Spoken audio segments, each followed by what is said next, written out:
Poor sleep alone will not kill you, but what happens in the first 30 seconds after you wake up could quietly put your heart at serious risk. Every morning, millions of people over 60 repeat a simple routine without thinking, unaware that science is now linking it to a significantly higher chance of a fatal cardiac event. Not smoking, not a heavy meal, but something far more ordinary that happens before your feet even hit the floor. And the most alarming part is this: most doctors never warn patients about it. Stay with me until the end, because I will also show you a simple morning habit, completely free and backed by major research published in the Journal of the American Medical Association, that reduced early morning cardiac events by up to 62% in adults, over 60. Almost nobody does it correctly, and most people do not do it at all. My name is Dr. Favor Admi. I have spent more than 20 years treating failing hearts, and just as long noticing a pattern in patients who were completely fine the night before but collapsed in the morning. That pattern is what we are breaking today. Before we talk about the habit, you need to understand what is actually happening inside your body the moment you begin to wake up, because without this, the risk makes no sense. While you sleep, your body runs in a low energy state. Your heart slows down, your blood pressure drops, and your nervous system settles into its most stable condition of the day. It is the closest thing your cardiovascular system gets to true rest. But something changes even before you open your eyes. The brain starts the wake-up process early, and during that transition, your body begins releasing stress hormones, mainly cortisol and adrenaline. These rise gradually, about an hour before you are fully awake, meaning by the time your alarm rings, your body is already under pressure. These hormones do three things almost instantly. They increase your heart rate, raise your blood pressure, and tighten your blood vessels. In a younger body, this shift is handled smoothly. The system adapts quickly, almost automatically. But after 60, the situation is different. Blood vessels lose flexibility, circulation becomes slower, and in many people, there is hidden plaque buildup they are completely unaware of. When that hormonal surge hits a stiffened artery with vulnerable plaque, the pressure can cause it to rupture. That rupture leads to clot formation. If it happens in a coronary artery, it becomes a heart attack. If it occurs in the brain, it becomes a stroke. This is not theory. This is the actual mechanism I have seen repeatedly in emergency rooms and operating rooms. This is also why research published in the American Heart Journal shows that heart attacks are up to 40% more likely between 6 a.m. and 10 a.m. than at any other time of day. It is not random. It is a predictable biological window, and what you do in the first 25 seconds after waking can either help your body manage that surge or make it worse. Let me tell you about a patient I will call Douglas. He was 68, a retired school principal, careful with his health, never missed his medication, walked regularly, and attended every checkup. His tests were normal. His doctor told him he was doing well for his age.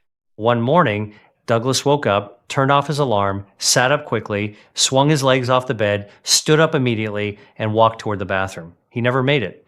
His wife found him collapsed on the floor. When I later reviewed his case, nothing about his long-term health explained what happened. His lifestyle was responsible. His medication was correct. His condition looked stable.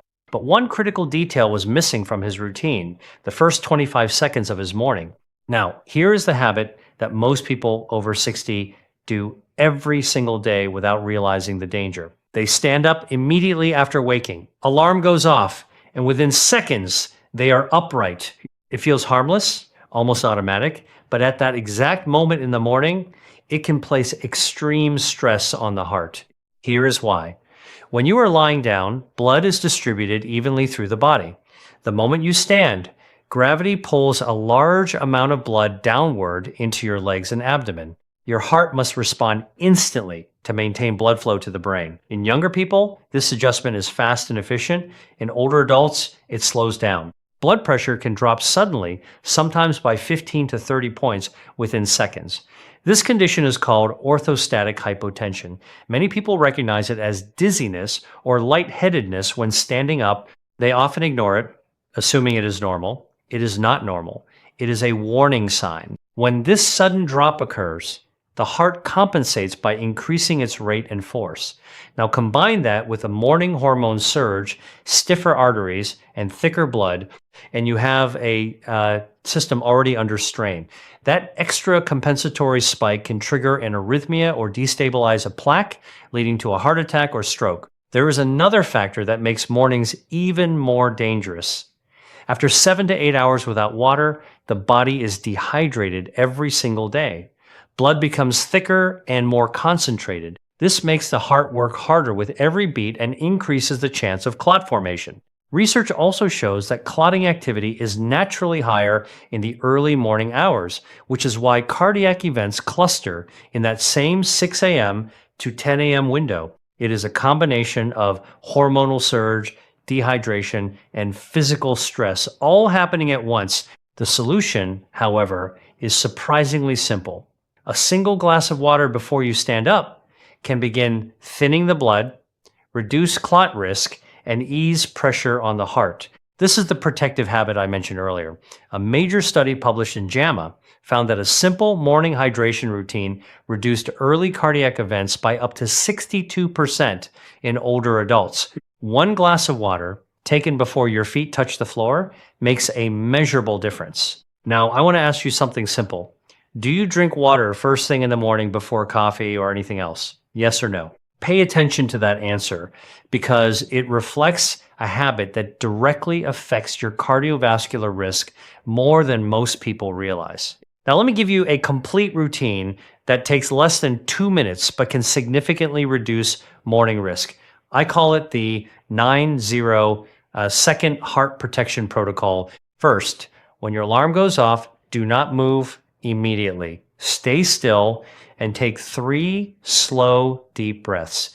In through the nose, out through the mouth. This activates the calming part of your nervous system and begins lowering the stress response before it peaks. It takes about 15 seconds and helps counter the cortisol surge. Second, drink a full glass of water before standing. Keep it on your nightstand so it is the first thing you reach for. This helps rehydrate the body, reduce blood thickness, and support circulation before movement begins. Third, sit up slowly. Roll to your side, push yourself up, and sit on the edge of the bed. Let your feet hang and stay there for about 30 seconds. Move your ankles slowly to help circulation return to normal. Then stand gradually and pause for a few seconds before walking. This prevents sudden blood pressure drops and gives your heart time to adjust safely. That is it. 3 breaths, 1 glass of water, and a slow transition from lying to standing. 90 seconds total. If you are taking a diuretic, also known as a water pill, there is one more important point. These medications can reduce magnesium levels over time, and magnesium is essential for maintaining a stable heart rhythm. Low magnesium can increase the risk of palpitations and irregular heartbeat, especially in the morning. It is worth asking your doctor to check your magnesium levels during your next visit. It is a simple blood test that can provide valuable insight. I want to return to Douglas for a moment. After his hospitalization, we discussed his morning routine in detail. Everything happened exactly as expected. Immediate standing, no pause, no hydration, no transition time. He had followed this pattern for 15 years without realizing the risk. Before he left the hospital, we made 2 changes. Water on the nightstand and the 9-0, second routine. 6 months later, at his follow-up, the difference was clear. His morning blood pressure was more stable, his dizziness had disappeared, and his cardiologist noticed the improvement immediately. Douglas said something that stayed with me. Why didn't anyone tell me this sooner? The truth is, the information exists, the research exists, but it rarely reaches people before it becomes critical. To bring everything together, the early morning is one of the highest risk periods for the heart in older adults. Hormonal surges, dehydration, stiff arteries, and sudden movement all combine into a stressful biological moment. But the solution is simple. Breathe first, hydrate first, and rise slowly. Tonight, place a glass of water on your nightstand. That is the first step. Start there. And think carefully about this. One small change in your morning routine might be the difference between stress and stability for your heart. What most people still do not realize is that the danger does not end after those first 90 seconds. In fact, the entire first hour after waking can quietly shape how much strain your heart carries for the rest of the day. And small habits during that window can either stabilize your system or silently push it in the wrong direction. Let's go deeper into something most people never hear explained clearly. Even after you stand up safely, your cardiovascular system is still under adjustment. Blood pressure is not fixed the moment you are upright. It continues to stabilize for several minutes as your body recalibrates from sleep mode to full activity. During this time, any sudden emotional stress, physical effort, or even rushing can add extra load to a system that is still balancing itself. This is where many morning habits become quietly risky without people realizing it. The first one is rushing into physical activity too quickly. A lot of people think a morning walk or quick chores are automatically healthy, and in principle they are, but timing matters. If your heart is still dealing with a hormonal surge and recovering from the position change, jumping into fast movement can create another spike in heart rate and blood pressure before the system has stabilized. There is also something important about temperature that most people ignore. Cold exposure in the morning, such as stepping into a cold shower immediately after waking, can cause a sudden tightening of blood vessels. This is called vasoconstriction. For younger people, it may feel refreshing. For older adults with stiffer arteries, it can add sudden pressure to the cardiovascular system at exactly the wrong moment. That does not mean cold showers are dangerous in general, but timing them immediately after waking is not ideal for people over 60 with risk factors. Another overlooked issue is caffeine timing. Many people reach for coffee within minutes of waking. The problem is that caffeine stimulates the nervous system and increases heart rate at a time when cortisol is already naturally elevated.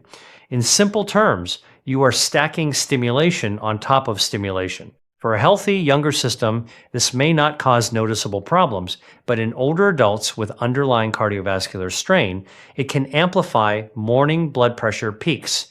This is why the sequence matters more than the individual habit. It is not about eliminating coffee or avoiding movement. It is about giving your body a controlled transition instead of a sudden shock. Now, let's return to something clinically important that many patients misunderstand: dizziness in the morning. A lot of people dismiss it as aging or just getting up too fast, but in medical terms, repeated morning dizziness is often a sign that the body is struggling to maintain blood pressure during position changes. It is essentially the early warning signal of orthostatic stress. One simple way doctors assess this is by measuring blood pressure in two positions, lying down and then standing. A significant drop can indicate that the cardiovascular system is under strain. But here is the problem. Most people never get tested in this way unless they specifically complain about symptoms, so the warning signs remain unnoticed for years. There's also a hidden pattern we see in cardiac cases that happen in the morning. Many patients do not experience dramatic symptoms before the event. There is no obvious pain or clear warning.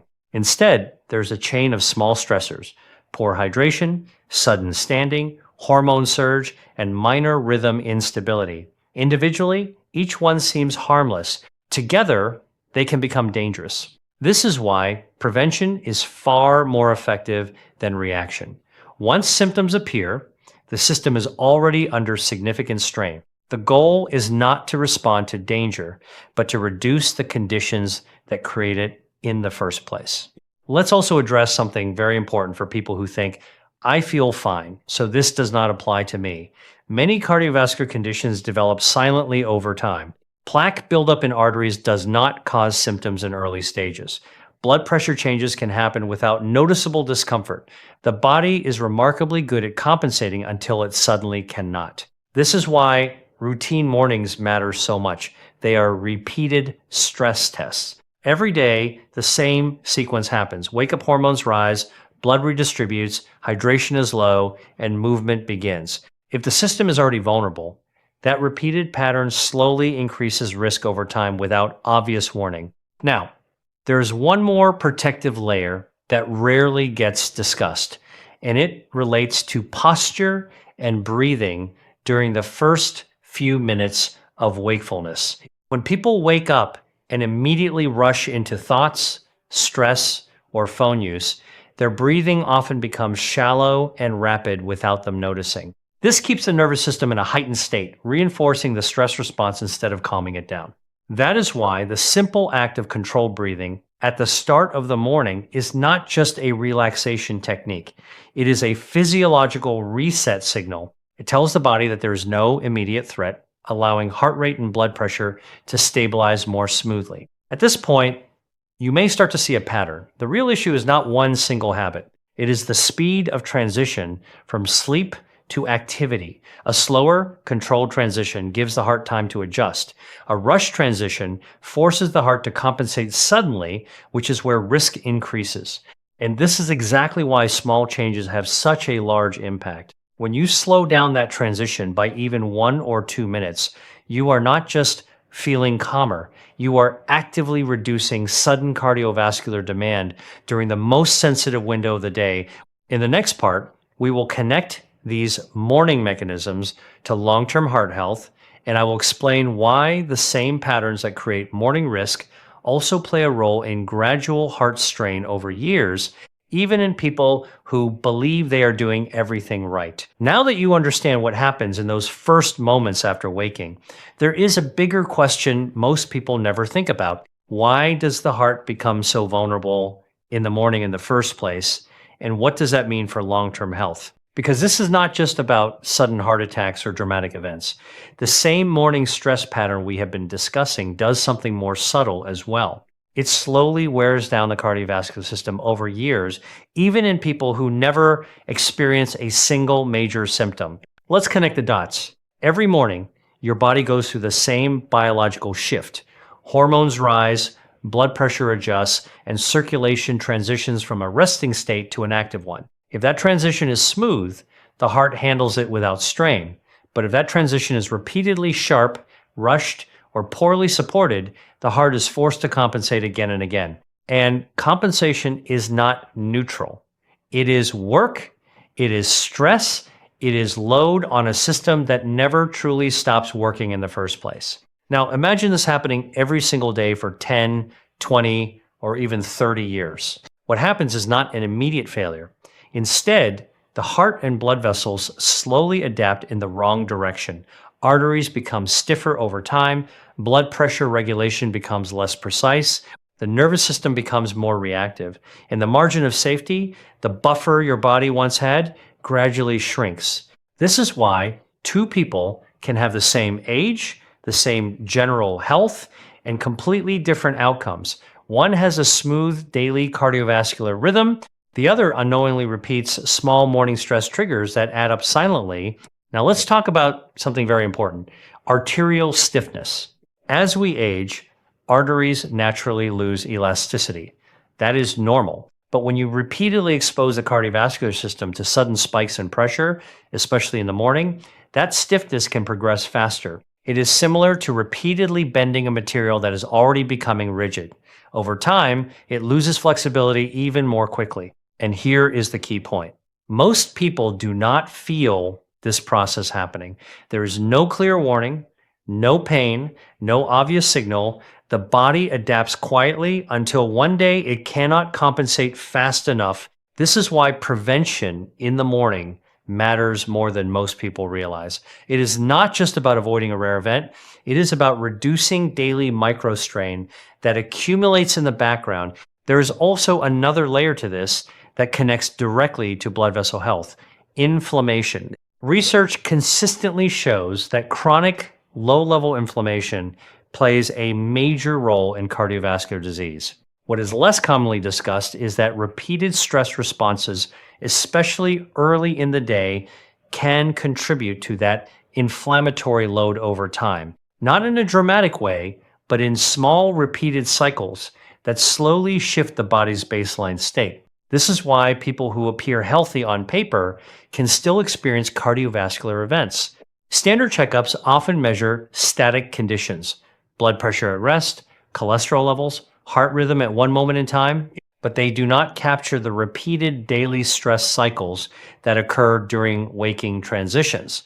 Now, let's bring this back to something practical. The goal of the morning routine we discussed earlier is not only to prevent sudden spikes, it is also to reduce cumulative strain. When you slow the transition from sleep to activity, hydrate early, and allow your body to adjust gradually, you are doing something more important than most people realize. You are lowering the total workload on your heart over time. That is the real power of small habits. Not dramatic change, but repetition of low stress patterns that protect the system day after day. And this is where many people misunderstand prevention. They think heart health is built in big moments, doctor visits, tests, medication, emergencies, but in reality, it is shaped in the ordinary, repeated, unnoticed parts of the day. Morning is one of those parts. Now, there is one more concept that ties everything together, and it is something cardiologists pay close attention to. Cardiovascular reserve, think of it as your heart's extra capacity, the ability to handle stress beyond normal conditions. When you are younger, that reserve is large. Your system can absorb sudden changes easily. But as you age, especially if exposed to repeated morning spikes, that reserve slowly decreases. The problem is that most people only notice this reduction when they face a major stress event, a sudden illness, dehydration, infection, or emotional shock. And when that happens, the heart has less flexibility to respond safely. This is why protecting small daily transitions is not just about avoiding risk, it is about preserving that reserve for when you truly need it. Now let's bring Douglas back into the picture one more time. When we reviewed his history after the event, there was no single cause, no obvious failure point. What we saw instead was a long pattern of morning stress repetition, quick standing, no hydration, immediate movement, no transition time, years of the same sequence. Individually harmless, collectively significant. When we changed that pattern, his recovery stabilized, but more importantly, his daily readings showed something meaningful, less variability. And in cardiology, stability often matters more than isolated normal numbers, because a stable system is a predictable system, and a predictable system is a safer one. So when we talk about heart protection, especially after 60, we are not just talking about avoiding extreme events. We are talking about building consistency into the body's most vulnerable transition point of the day. Now you have seen the full picture, the hormonal surge, the blood pressure shift, the dehydration, the rapid standing, the long-term vascular strain, and the slow accumulation of stress that most people never connect to their morning routine. In the final part, I will bring everything together into a simple, repeatable framework you can actually follow without thinking about it every day, and explain how to make it automatic so it protects you without effort. Now, let's bring everything together, because the purpose of all of this is not to overwhelm you with medical detail, but to give you something simple, practical, and repeatable that can genuinely protect your heart every morning. If you step back and look at the full picture, it is actually not complicated. The danger is not one single action. It is the speed and pressure of the transition from sleep to wakefulness. That is where the heart is most vulnerable. And that is exactly where small, controlled habits can make the biggest difference. So instead of thinking about this as a long list of rules, think of it as one simple morning system. First, understand this clearly. Your body's not broken in the morning. It is just shifting states. The heart is moving from rest mode to active mode. Hormones are rising, circulation is adjusting, and blood is slightly thicker from hours of sleep. None of this is abnormal. The risk comes when everything changes too quickly at once. That is why the goal is not to stop the process, but to slow it down. When you wake up tomorrow, the first thing that matters is stillness. Not movement, not rushing, not reacting, just a short pause. Those 3 slow breaths are not just relaxation, they are a signal. They tell your nervous system that the transition does not need to be sudden. That alone reduces pressure on the heart at a critical moment. Then comes hydration. 1 glass of water before standing is not a wellness trend. It is a physical correction. After hours without fluids, your blood is more concentrated. Rehydrating early does not just feel good, it reduces resistance in circulation and supports smoother cardiac function as your body shifts into the day. After that, posture becomes the key factor. Sitting up first, pausing, letting the body adjust, and only then standing slowly gives your cardiovascular system time to respond in stages instead of all at once. That gradual transition is what prevents sudden drops in blood pressure and sudden compensatory spikes in heart rate. When you combine these three steps, you are not adding complexity to your morning. You are removing shock from it. And that is really the core idea here, reducing shock, because every unnecessary spike in stress, every abrupt movement, every rushed transition in that first minute after waking forces your heart to work harder than it needs to. Over time, that repeated strain is what contributes to instability in people who otherwise feel completely fine. This is also why consistency matters more than perfection. You do not need to do this perfectly once. You need to do it gently, repeatedly, every day. The benefit is not in one morning. It is in hundreds of mornings where your heart is no longer being pushed unnecessarily at the worst possible time. Now, if you are thinking this feels too simple to matter, that is exactly why it works. The body does not respond only to major interventions. It responds to patterns. And the most powerful protective patterns are often the simplest ones that reduce stress load before it builds. Let's revisit Douglas one final time, because his case is really the summary of everything here. Nothing about his lifestyle looked dangerous on the surface. He was responsible, consistent, and medically compliant. But his mornings contained one repeated pattern: immediate activation without transition. No pause, no hydration, no gradual rise. Once that pattern changed, everything around his cardiovascular stability improved, not because we added something extreme, but because we removed unnecessary strain from the most sensitive part of his day, and that is the real lesson. Heart health is not only built in hospitals, tests, or emergency moments. It is built quietly in the first minute of the morning, in the way you move, breathe, and transition into the day. So here is the simplest way to remember everything. Do not rush the first 90 seconds of your morning. Breathe before you move, hydrate before you stand, and rise in stages, not in a rush. That is it. No equipment, no medication change, no cost, just awareness and sequence. And if you take only one thing from this entire video, let it be this. Your heart does not need perfection. It needs protection from unnecessary stress at the exact moment it is most vulnerable. So tonight, place a glass of water beside your bed, not as a reminder, but as a decision. Because tomorrow morning, before the day begins, you will have already given your heart something most people never think to give it: time to adjust, time to stabilize, time to start the day safely.